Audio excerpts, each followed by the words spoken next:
नमस्कार, मैं आशीष शर्मा एक बार फिर से स्वागत करता हूं आप सभी का अपने YouTube channel inspiration academy for success पर। और आज हम चर्चा करेंगे हमारे सोशल स्टडीज़ की दूसरी क्लास, जिसमें हम पढ़ेंगे मध्य पाषाण काल के बारे में और नव पाषाण काल के बारे में। इससे पहले हमारी जो पहली क्लास थी सोशल स्टडीज़ की, जिसमें हमने सोशल स्टडीज़ को स्टार्ट किया था, उसमें मैंने आपको बताया था कि इतिहास को जो कितने वर्गों में बांटा गया है, जिसमें हमने प्रागैतिहासिक काल, आदि ऐतिहासिक काल और चर्चा की थी इतिहास पर। इसके अतिरिक्त पाषाण काल के बारे में हमने बात की थी, जिसमें हमने पूरा पाषाण काल को पूर्ण रूप से कर लिया था और एक मैप के माध्यम से जो क्षेत्र भारत में पाए गए, दक्षिण भारत में जो क्षेत्र पाए गए, जिन्हें ढूंढा रॉबर्ट ब्रूस फ्रूट के द्वारा 1863 ईस्वी में, उन पर हमने चर्चा की थी।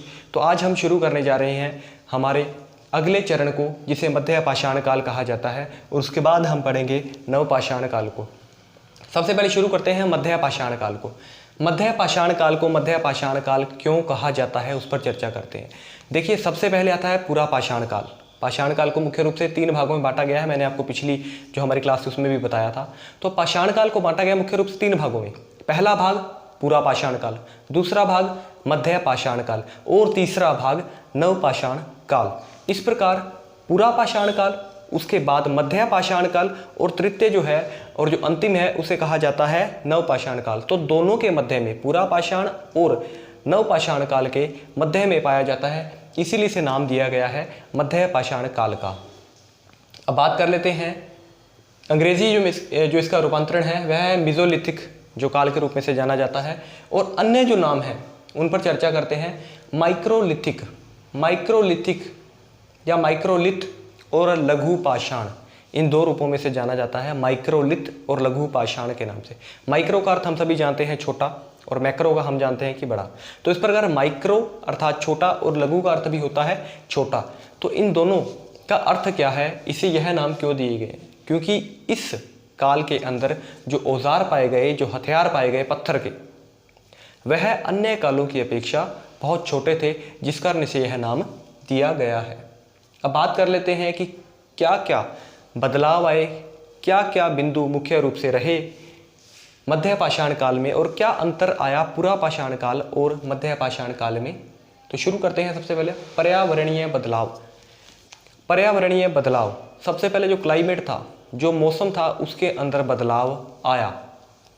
हमने इससे पहले पूरा पाषाण काल को पढ़ा, जिसमें मैंने आपको बताया था कि वहाँ पर जंगली बैल और गैंडा और ये मिलते थे। इनका कारण क्या था मिलने का? क्योंकि उस समय जो मौसम था बहुत ठंडा था, बारिश बहुत अत्यधिक होती थी, जिस कारण किसानी में भी हमें जो कठिनाई का अनुभव होता था। परंतु इस बार क्या था, इस जो मध्य पाषाण काल था, इसके अंदर जो मौसम था उसके अंदर बदलाव आया, तापमान में वृद्धि हुई, जिस कारण जो कृषि है वह भी संभव हुई। क्योंकि कृषि के लिए जो उचित जो तापमान था वह पहले सामान्य रूप से नहीं था, परंतु अब वह तापमान आना शुरू हो गया था, और धीरे धीरे जो भी बीज थे उन्होंने अंकुरित होना शुरू कर दिया था। तो इस तरह से यह जो काल था, इसमें कृषि के बारे में जानकारी आदि मानव को हो चुकी थी, और जो पर्यावरण था वह भी कृषि के अनुसार ढल चुका था, उसके लिए संभव हो चुका था। निवास स्थायी। अब देखिए, निवास स्थायी, पहले हमने बात की थी पूरा पाषाण काल, उसमें निवास स्थायी क्यों नहीं था? उसमें निवास इसलिए स्थायी नहीं था क्योंकि जो आदि मानव था वह किसी क्षेत्र के शिकार पर निर्भर था, या वहाँ के जो फल थे, फूल थे, कंदमूल था, जो घास फूस था, उसको खाता था, और जब वह खत्म हो जाता था, वह समाप्त हो जाता था, तब वह उस स्थान को छोड़कर दूसरे स्थान पर चला जाता था। परंतु जब उसे कृषि के बारे में जानकारी हो गई, जब उसे कृषि के बारे में पता चल गया, तो वह उसी स्थान पर रुकने लगा, और थोड़े समय के बाद में जब फसल खत्म होती थी तो उसको फिर से वह फसल की समाप्ति पर एक बार से दूसरी जो फसल है उसको बो देता था, या वहाँ पर दूसरी फसल जो है हो जाती थी, इसलिए उन्हें वह स्थान नहीं छोड़ना पड़ा। इस प्रकार वह स्थायी निवास में ही रहने लगे। उसके बाद में बात कर लेते हैं गुफाएं। पूरा पाषाण काल में भी जो आदि मानव था वह गुफाओं में रहता था, और यहाँ पर भी वह गुफाओं में ही रहता था, परंतु वह उनका स्थायी निवास बन चुकी थी, जहाँ पर उसने हमेशा के लिए रहना शुरू कर दिया था। पश्चिम मध्य भारत और मैसूर में गुफाएं प्राप्त हुई हैं। जो पश्चिम भारत है हमारा और मध्य भारत है और मैसूर में जो हमें हैं गुफाएं अभी भी प्राप्त हुई हैं आदि मानवों की जो गुफाएं हैं उनके साक्ष्य हमें मिले हैं इस प्रकार। और पशुपालन प्रारंभ कर दिया गया था। इससे पहले जो मानव था वह पशुओं को मार देता था, उनका शिकार करता था, उनको खा लेता था और अपना भोजन जो है पूर्ण कर लेता था। परंतु अब जो जानवर पाले गए आदि मानव के द्वारा, उसमें उन्होंने उनका दूध का प्रयोग करना शुरू किया, उनको पालना शुरू किया और शहद भी जमा करना शुरू कर दिया था। मधुमक्खियों का जो शहद होता है उसे भी जमा करना शुरू कर दिया था आदि मानव ने। और मछली पालन भी शुरू कर दिया गया था आदि मानव के द्वारा। तो इस प्रकार हम सभी जान सकते हैं कि मध्य पाषाण काल के अंदर जो आदि मानव की स्थिति है उसमें कहीं ना कहीं सुधार आ रहा था। यदि आप इसे लिखना चाहते हैं या स्क्रीनशॉट करना चाहते हैं तो कर सकते हैं जी। इसके बाद में हम बात करेंगे नवपाषाण काल की। इसके अतिरिक्त भी बहुत सारे मुख्य बिंदु हैं जो मध्य पाषाण काल के, पूरा पाषाण काल के, नवपाषाण काल के, परंतु जो मुख्य रूप से जो बहुत इंपॉर्टेंट हैं उनको मैंने यहाँ पर लिख दिया है, उनके बारे में हम चर्चा करेंगे। क्योंकि परीक्षा के माध्यम से यह इतना उपयोगी जो हम नहीं कह सकते हैं विषय है, परंतु हमने इसके बारे में पढ़ना ज़रूरी था ताकि हम जो हमारा इतिहास है उसको क्रमवार कर सकें कि जो हमारा इतिहास है वह आरंभ कहाँ से हुआ, उसकी शुरुआत कहाँ से हुई है। तो भारत में नवपाषाण काल के बारे में पढ़ते हैं। पाषाण युग अंतिम कड़ी। नवपाषाण काल, नियोलिथिक जो एज थी, यह पाषाण काल की सबसे अंतिम कड़ी थी। जैसा कि मैं आप सभी को पहले बता चुका हूँ कि मध्य पाषाण काल मध्य में था इसलिए, और अंतिम में जो काल था उसे नवपाषाण काल कहा गया। नव अर्थात नया पाषाण काल था, एक तरीके से पत्थर का नए रूप में प्रयोग किया जाने लगा। इसके बाद में भी वैसे ताम्र जो युग था वह आया, तांबे का प्रयोग भी किया जाने लगा था, परंतु हम करेंगे केवल पाषाण काल तक ही। तो बीज बोना और सिंचाई का तरीका यहाँ पर सीख लिया था आदि मानव के द्वारा। जब उसने देखा कि एक बार कभी एक्सपेरिमेंट करके देखा कि जब बीजों को कहीं पर डाला गया और उनसे जब अंकुरित जब हुआ, कोई भी सफूट हुआ, कोई पौधा बना, तब बीज बोने की जो हम कह सकते हैं क्रिया, जो प्रक्रिया है, उसे आदि मानव ने समझ लिया। और धीरे धीरे जैसे वह वर्षा पर निर्भर था, सिंचाई के लिए सिंचाई करने का तरीका भी उसके द्वारा खोज लिया गया। सबसे महत्वपूर्ण आग का खोज, जो आग का जो प्रयोग है वह करना शुरू कर दिया था नवपाषाण काल के अंदर। आग से वह जो कच्चा मांस था उसे पकाकर खाना उन्होंने शुरू कर दिया था।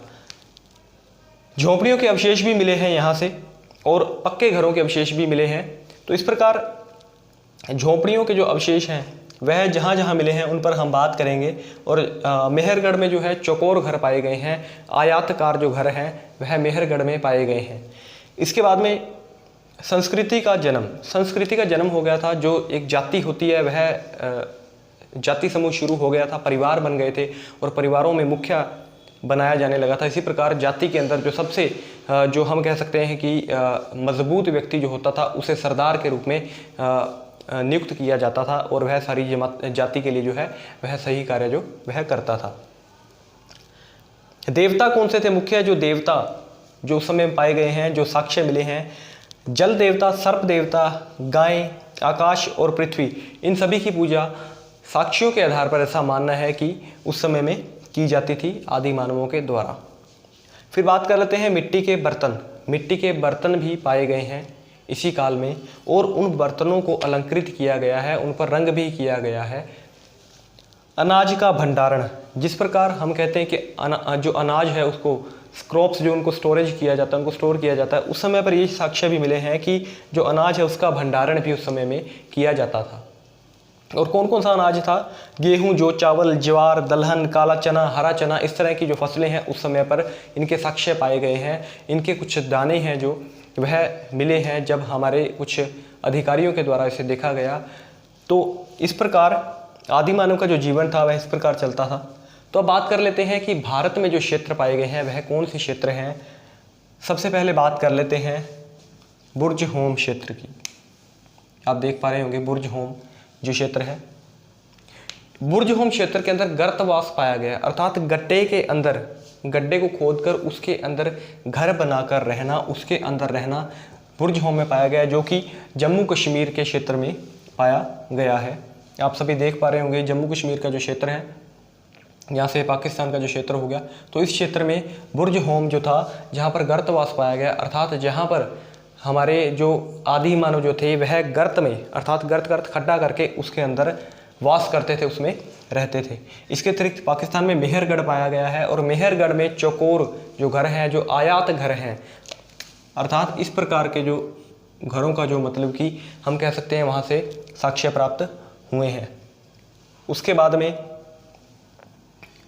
कोल्डिवा जो क्षेत्र पाया गया है, चिरांद पाया गया है यहाँ पर जो क्षेत्र है, और पैयमपल्ली का क्षेत्र जो पाया गया है दक्षिण भारत में। इसके अतिरिक्त दाउजली हेडिंग, इस क्षेत्र में भी जो साक्ष्य मिले हैं नवपाषाण काल के। तो इस प्रकार से यहाँ पर मेहरगढ़ में, बुर्ज होम में, पैयमपल्ली में, कोल्डिवा में, यहाँ पर गेहूँ जो ये फसलें जो पाई गई हैं इनके साक्ष्य यहाँ पर प्राप्त हुए हैं। और यह हिंद महासागर का जो क्षेत्र है यहाँ पर आप सभी जानते हैं, अंडमान निकोबार द्वीप समूह। तो इस प्रकार भारत में यह जो क्षेत्र है मुख्य रूप से नवपाषाण काल के लिए जाने जाते हैं। यदि आप इसे स्क्रीनशॉट करना चाहते हैं तो कर सकते हैं। तो यह था पाषाण काल, जिसके बारे में हमने अच्छे प्रकार से चर्चा कर ली है, और आशा करता हूँ आपको यह वीडियो भी बहुत पसंद आएगी। तो अगर आपको मेरी वीडियो पसंद आती है तो इसे लाइक करें, कमेंट करें और शेयर भी करें। आज के लिए इतना ही, धन्यवाद।